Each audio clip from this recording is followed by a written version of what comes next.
Nyala dulu.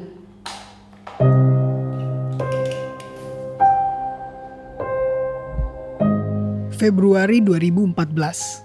Inilah aktivitas Marsiem setelah suaminya meninggal. Oke, ya. Oke. 1,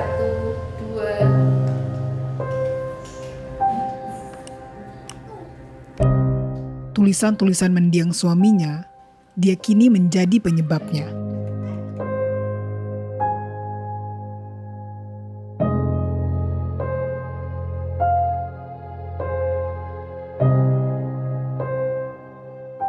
Inilah sosok Fuad Muhammad Syafruddin atau akrab dipanggil Udin. Seorang wartawan asal Bantul yang dibunuh 30 tahun yang lalu.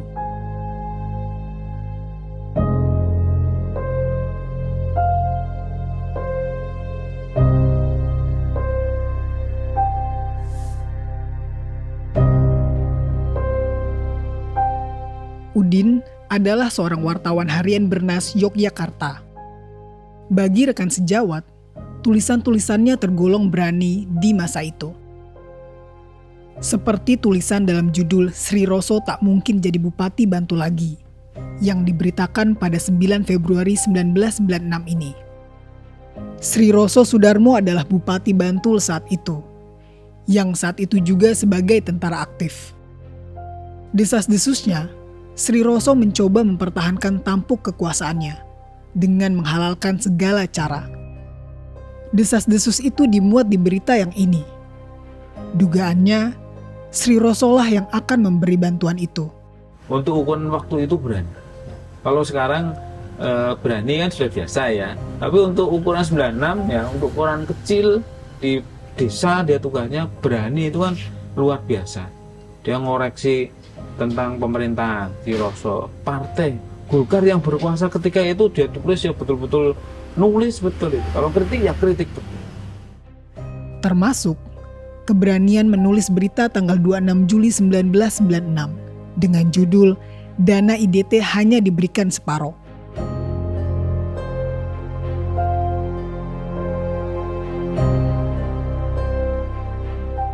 Berita-berita inilah diyakini sebagai penyebab Udin kehilangan nyawanya.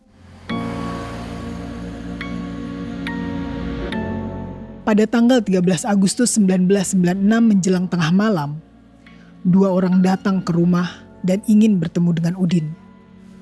Marsiem membukakan pintu, lalu memanggil Udin yang saat itu ada di dalam rumah.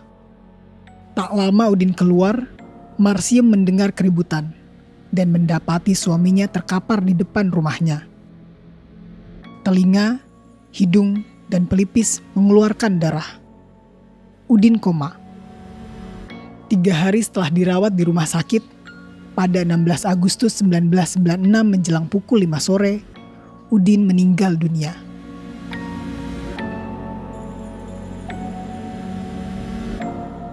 Ia dimakamkan esok harinya, 17 Agustus 1996. Polisi mencari, memburu, dan mengumpulkan bukti-bukti untuk menyeret pelaku ke meja hijau. Namun, pencarian siapa pelaku dan dalangnya tak membuahkan hasil. Hingga pada tahun 2014, pengungkapan kasus ini dihentikan. Sesuai aturan yang berlaku saat itu, di mana kasus dengan ancaman hukuman seumur hidup atau hukuman mati, batas waktunya adalah 18 tahun. Lebih dari itu, dianggap kadaluarsa.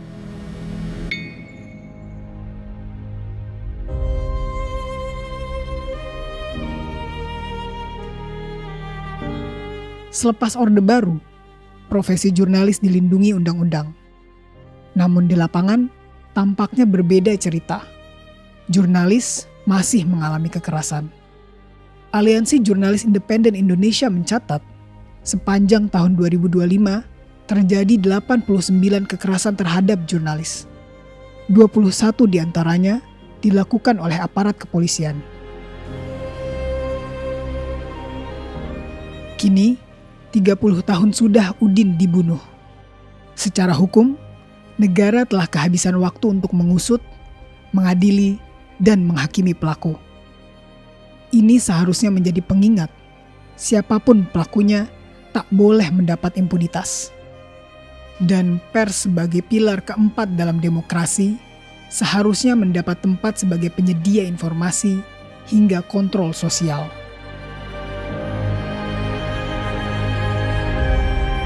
Saya Iwan Fals. Bagi saya matinya wartawan bukan matinya kebenaran. Usut tuntas kasus pembunuhan wartawan Udin. Tangkap, adili, dan hukum pelakunya.